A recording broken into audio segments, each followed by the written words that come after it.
นกหงส์หยกหรือบัจจาริก้าเมโลปซิตตากัสอันดูลาตุสประวัติความเป็นมาและถิ่นกำเนิดดั้งเดิมนกหงส์หยกมีถิ่นกำเนิดดั้งเดิมและเป็นนกประจำถิ่นของประเทศออสเตรเลียที่อยู่อาศัยตามธรรมชาติมักอาศัยอยู่ตามทุ่งหญ้าทั่วไปทุ่งหญ้าสวรรณาป่าละเมาะป่าเปิดและพื้นที่เพาะปลูกในออสเตรเลียชอบเกาะอยู่ตามต้นยูคาลิปตัสและต้นไม้ตระกูลกระถินพฤติกรรมตามธรรมชาติเป็นนกเร่ร่อนหรือโนมาดิกย้ายถิ่นฐานไปตามความอุดมสมบูรณ์ของแหล่งน้ำและอาหารโดยปกติจะอยู่รวมกันเป็นฝูงขนาดเล็กแต่ก็สามารถรวมกันเป็นฝูงขนาดใหญ่มากได้หลักหมื่นถึงล้านตัวหากสภาพแวดล้อมดีการเลี้ยงเป็นสัตว์เลี้ยงนกหงส์หยกเริ่มถูกเพาะพันธุ์และนำมาเลี้ยงเป็นสัตว์เลี้ยงตั้งแต่กลางปีคศ1850ประมาณกลางศตวรรษที่19และยังคงเป็นที่นิยมจนถึงปัจจุบันเนื่องจากเลี้ยงง่ายมีขนาดเล็กและมีนิสัยขี้เล่นการพัฒนาสายพันธุ์นกหงส์หยกตามธรรมชาติส่วนใหญ่มีสีเขียวฟ้าเหลืองและขาวแต่ปัจจุบันมีการพัฒนาสายพันธุ์ให้มีสีและลวดลายที่หลากหลายมากขึ้นในฐานะสัตว์เลี้ยงเช่นสายพันธุ์ฮอลแลนด์ตัวเล็กและสายพันธุ์อังกฤษตัวใหญ่ขนฟูอายุไขในธรรมชาตินกหงส์หยกป่ามักมีอายุสั้นกว่าโดยเฉลี่ยอยู่ที่ประมาณ 4-6 ปีเนื่องจากมาจากปัจจัยต่างๆเช่นอาหารที่ไม่สม่ำเสมอน้ำสกปรกสภาพแวดล้อมที่โหดร้ายและการถูกล่าในฐานะสัตว์เลี้ยงนกหงส์หยกที่ได้รับการดูแลอย่างดีเช่นอาหารที่ดีสภาพแวดล้อมที่เหมาะสมการรักษาเมื่อเจ็บป่วยควรจะมีชีวิตอยู่ได้ถึงวัยรุ่นหรือทีนเอจอย่างง่ายดายโดยทั่วไปจะมีอายุไขประมาณ 5-8 ปีและบางตัวก็สามารถมีอายุยืนเกิน 10 ปีได้อาหารการกินนกหงส์หยกควรได้รับอาหารที่สดและหลากหลายเพื่อให้ได้รับสารอาหารครบถ้วนอาหารหลักเช่นเมล็ดพืชหรือธัญพืชเช่นข้าวฟ่างเป็นอาหารหลักที่นิยมให้และอาหารเม็ดสำหรับนกหรือเพลเลตส์อาหารเสริมควรให้สลับกันไปเช่นผักและผลไม้สดควรให้ 2-3 ครั้งต่อสัปดาห์ระวังอย่าให้มากเกินไปเพราะอาจท้องเสียเช่นข้าวโพดสดมีใยอาหารสูงกะเพราช่วยป้องกันหวัดกระดองปลาหมึกตากแห้งหรือคัตโวนเพื่อเสริมแคลเซียมและช่วยให้นกมีจงอยปากที่แข็งแรงวิตามินเสริมโปรตีนเช่นขนมปังโฮลวีตหรือไข่ต้มเล็กน้อยโดยเฉพาะช่วงผสมพันธุ์วางไข่หรือป้อนลูกน้ำควรเป็นน้ำที่สะอาดและเปลี่ยนให้ใหม่ทุกวันเป็นที่ทราบกันว่านกหงส์หยกเริ่มเป็นที่นิยมเลี้ยงเป็นสัตว์เลี้ยงในระดับสากลมาตั้งแต่ช่วงกลางปีคศ1800กลางศตวรรษที่19หลังจากถูกค้นพบในออสเตรเลียแต่สำหรับข้อมูลที่ระบุเจาะจงถึงช่วงเวลาและบุคคลแรกที่นำนกหงส์หยกสายพันธุ์ดั้งเดิมเข้ามาสู่ประเทศไทยอย่างเป็นทางการนั้นไม่มีบันทึกที่ชัดเจนหรือระบุชื่อบุคคลเดียวในแหล่งข้อมูลสาธารณะอย่างไรก็ตามสามารถให้ข้อมูลที่เกี่ยวข้องได้ดังนี้ 1. นกหงส์หยกในไทยมานานแล้วนกหงส์หยกจัดเป็นนกสวยงามที่ได้รับความนิยมเลี้ยงในหลายประเทศมานานตั้งแต่อดีตรวมถึงประเทศไทยด้วยซึ่งหมายความว่าน่าจะมีการนำเข้ามาในประเทศไทยเป็นเวลานานแล้วอาจจะเกิดขึ้นในช่วงเดียวกับที่นกชนิดนี้เริ่มได้รับความนิยมในฐานะสัตว์เลี้ยงทั่วโลก 2. สายพันธุ์ที่แตกต่างกันคนไทยรู้จักและเลี้ยงนกหงส์หยกสายพันธุ์ทั่วไปหรือที่เรียกว่าสายพันธุ์ฮอลแลนด์ซึ่งมีตัวเล็กมาก่อนส่วนนกหงส์หยกสายพันธุ์อังกฤษตัวใหญ่หัวฟูเป็นสายพันธุ์ที่เพิ่งถูกนำมาเลี้ยงในไทยได้ไม่นานนักโดยมีผู้ที่นำเข้ามาจากฟาร์มในต่างประเทศเช่นเยอรมนีและสวิตเซอร์แลนด์เพื่อเพาะเลี้ยงและประกวด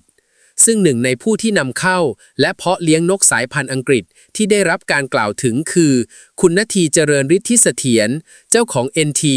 บาร์มในชมรมนกหงส์หยกประเทศไทยข้อมูลตั้งแต่ปี 2555 ดังนั้นในการนำเข้าครั้งแรกสายพันธุ์ดั้งเดิมหรือฮอลแลนด์ไม่ปรากฏหลักฐานระบุปีที่ชัดเจนและชื่อผู้นำเข้าคนแรก แต่น่าจะมีการนำเข้ามาตั้งแต่ยุคแรกๆที่นกชนิดนี้ได้รับความนิยมในโลกส่วนการนำเข้าสายพันธุ์อังกฤษเพื่องานประกวดมีการนำเข้ามาในช่วงหลังและมีผู้เพาะเลี้ยงในไทยที่นำเข้ามาจากยุโรปหลายรายเช่นคุณณทีเจริญฤทธิเสถียรที่นำเข้ามาจากเยอรมนีและสวิตเซอร์แลนด์สาเหตุที่นกหงส์หยกสายพันธุ์ทั่วไปซึ่งมีถิ่นกำเนิดในออสเตรเลียถูกเรียกว่านกหงส์หยกฮอลแลนด์ในประเทศไทยและในวงการผู้เลี้ยงนกเอเชียเป็นเพราะชื่อนี้ใช้เพื่อจำแนกความแตกต่างทางกายภาพกับอีกสายพันธุ์หนึ่งที่พัฒนาขึ้นมาในยุโรปการเปรียบเทียบกับสายพันธุ์อังกฤษในช่วงเวลาต่อมามีการพัฒนาสายพันธุ์นกหงส์หยกในประเทศอังกฤษและประเทศอื่นๆในยุโรปเช่นเยอรมนีเพื่อให้ได้นกที่มีขนาดตัวใหญ่กว่าหนาบึกบึนกว่ามีขนที่ศีรษะฟูและมักเลี้ยงเพื่อการประกวดผู้เลี้ยงในไทยจึงเรียกสายพันธุ์นี้ว่านกหงส์หยกอังกฤษหรือบางครั้งเรียกว่าสายเยอรมันตามแหล่งนำเข้าที่มาของชื่อฮอลแลนด์เมื่อมีนกหงส์หยกอังกฤษตัวใหญ่ก็จำเป็นต้องมีชื่อเรียกสำหรับนกหงส์หยกสายพันธุ์ดั้งเดิมที่คนไทยเลี้ยงกันอย่างแพร่หลายและมีขนาดเล็กกว่ากระทัดรัดกว่าเพื่อความสะดวกในการสื่อสารคำว่าฮอลแลนด์หรือเนเธอร์แลนด์จึงถูกนำมาใช้เพื่อเรียกนกหงส์หยกประเภทนี้ซึ่งมีลักษณะตรงกันข้ามกับสายพันธุ์อังกฤษและเป็นสายพันธุ์ที่เน้นเรื่องสีสันที่หลากหลายและตัวไม่ใหญ่มากซึ่งอาจมีการพัฒนาและนำเข้ามาจากประเทศแถบเนเธอร์แลนด์หรือประเทศอื่นๆในยุโรปที่เน้นการเพาะสีสันสรุปคือชื่อนกหงส์หยกฮอลแลนด์ไม่ได้แปลว่านกกลุ่มนี้มีถิ่นกำเนิดที่เนเธอร์แลนด์ยังคงมาจากออสเตรเลียแต่เป็นคำที่ผู้เลี้ยงในไทยใช้เพื่อจัดกลุ่มนกหงส์หยกที่มีรูปร่างขนาดเล็กมาตรฐานและมีจุดเด่นที่สีสันหลากหลายเพื่อให้แยกออกจากนกหงส์หยกอังกฤษซึ่งเป็นสายพันธุ์ที่ถูกพัฒนาให้มีขนาดใหญ่และขนฟูสำหรับการประกวดโดยเฉพาะนกหงส์หยกสามารถเริ่มเข้าสู่วัยเจริญพันธุ์และพร้อมที่จะมีลูกได้ในช่วงอายุต่างๆกันขึ้นอยู่กับความสมบูรณ์ของนกแต่ละตัว 1. วัยเริ่มเจริญพันธุ์หรืออายุที่เริ่มผสมพันธุ์ได้โดยทั่วไปนกหงส์หยกจะเริ่มแสดงพฤติกรรมการเข้าคู่และเริ่มผสมพันธุ์ได้เมื่อมีอายุประมาณวัยเจริญพันธุ์ทางกายภาพนกหงส์หยกจะแสดงสัญญาณความเป็นเพศผู้คือจมูกสีฟ้าเข้มและเพศเมียคือจมูกสีน้ำตาลชัดเจนเมื่อมีอายุประมาณ 4-6 เดือนอายุที่พร้อมสำหรับการผสมพันธุ์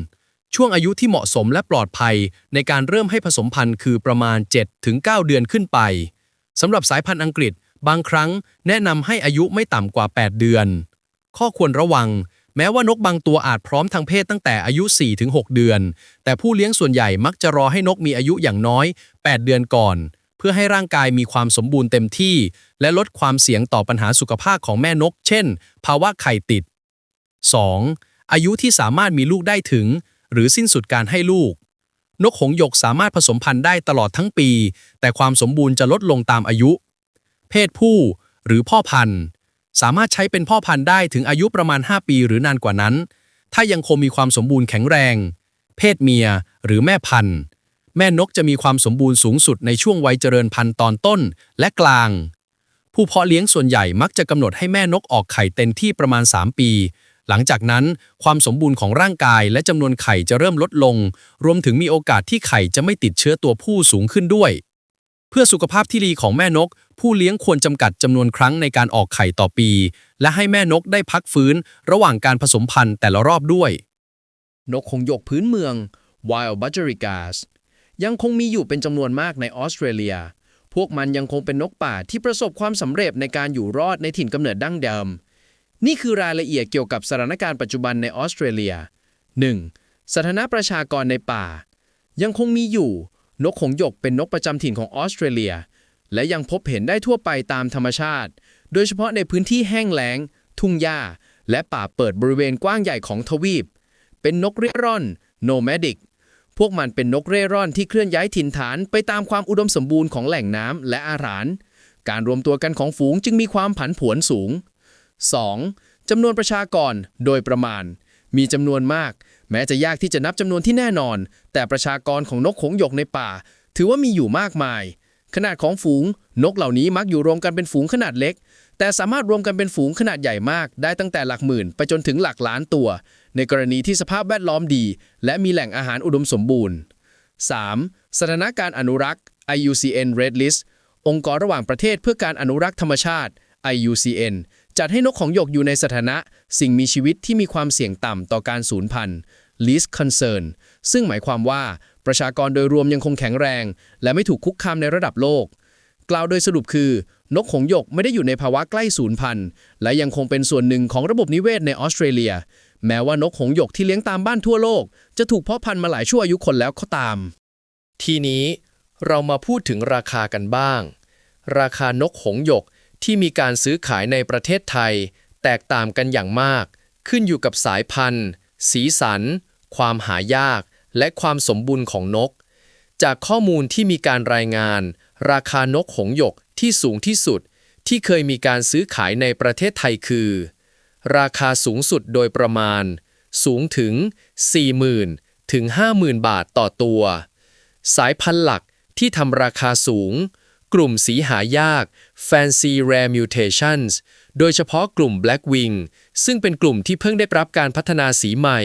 มีลายปีกสีดำเข้ม และยังมีจำนวนน้อยมากในประเทศไทย ทำให้ราคาสูงเป็นพิเศษในช่วงที่มีการนำเข้าใหม่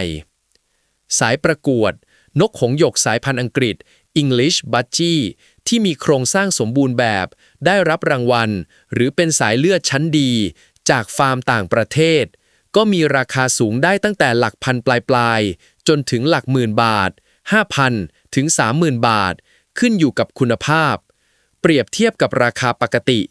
นกหงส์หยกฮอลแลนด์สีพื้นทั่วไป มักเริ่มต้นที่หลักร้อยบาทต่อตัว 100 ถึง 500 บาท นกหงส์หยกอังกฤษทั่วไป เริ่มต้นที่หลักร้อยปลายๆ จนถึงหลักพันต้นๆ 500 ถึง 1,500 บาท